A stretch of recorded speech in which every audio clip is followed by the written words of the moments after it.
LARRY-KD9LOM, lucky old man.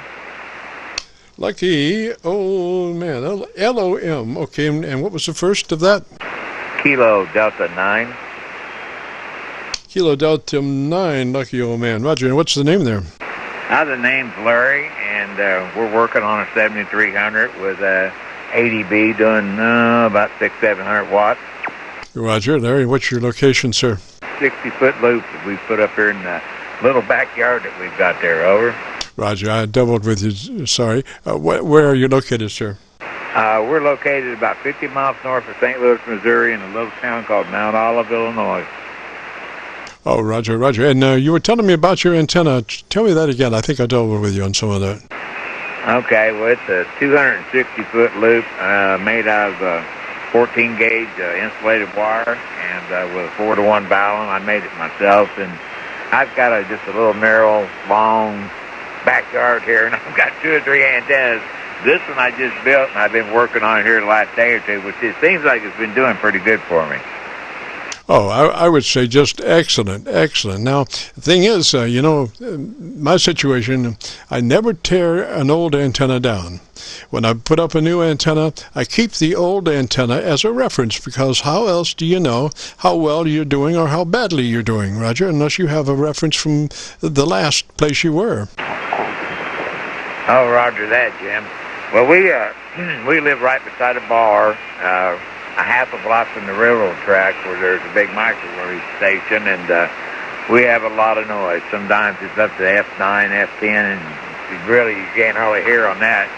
So I built the loop, and the loop knocks back about 3 dBs most days, and gets it where I can at least hear and get out there and talk a little bit. I read about it at QRZip, and I built the thing. It was pretty easy to do. I just kind of found any place I could get it off 20, 25 feet off the ground and ran a wire through there.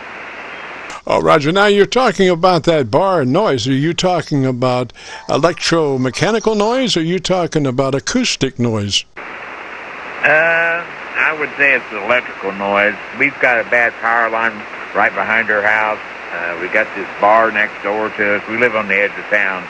It's got tons of neon and machines and stuff over there. And then on the east side, we've got that microwave station. So we have a lot of electrical noise, a lot of hiss. You know, that's meter run up for about F7 and F9 most days. Roger, Roger. Well, gosh, you know, the thing is that 7300 has a nice noise, what is that, impulse noise, I forget what they call that, but you could take a lot of that noise out with that. Oh, I'm at a loss. I know what it is, but I can't think of it right now. Called common mode. Repeat? Called common mode. I know what it is, but I mean the actual physical button that takes all that out. It's a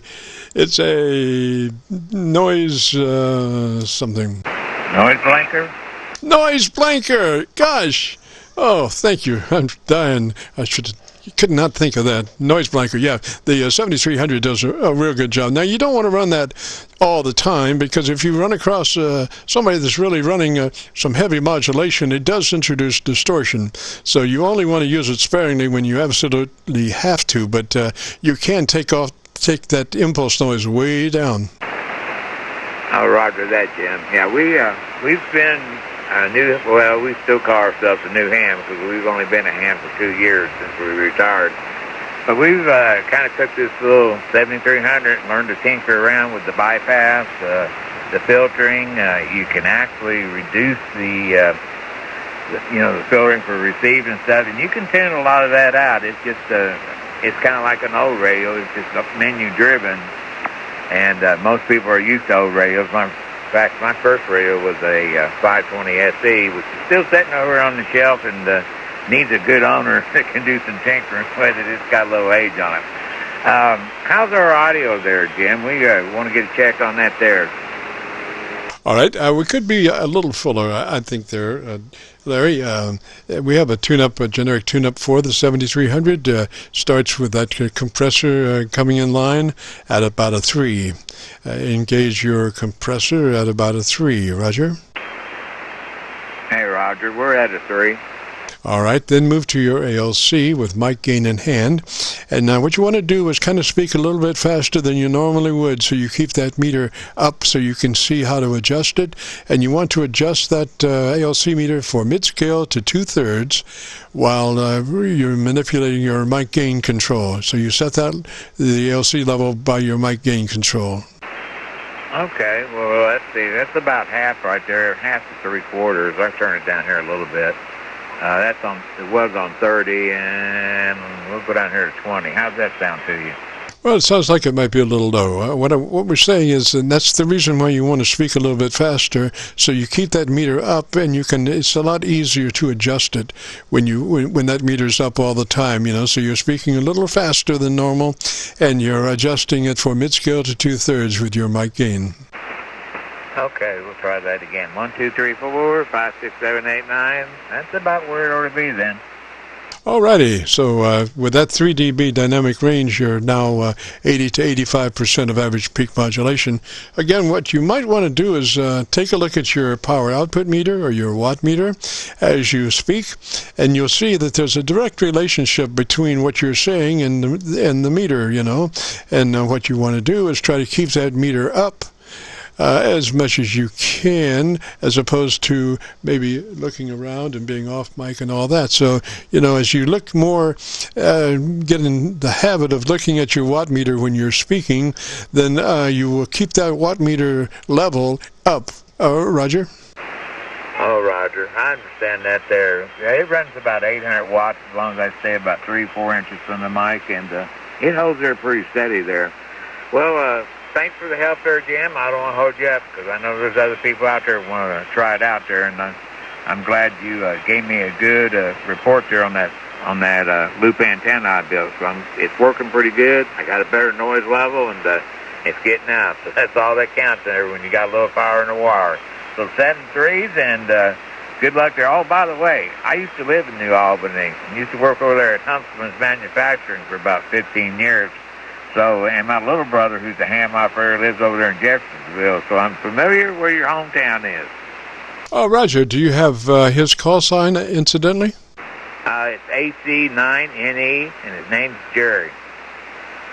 Gosh, I don't think I've run across him, but be looking forward to it, Roger. Hey, Roger.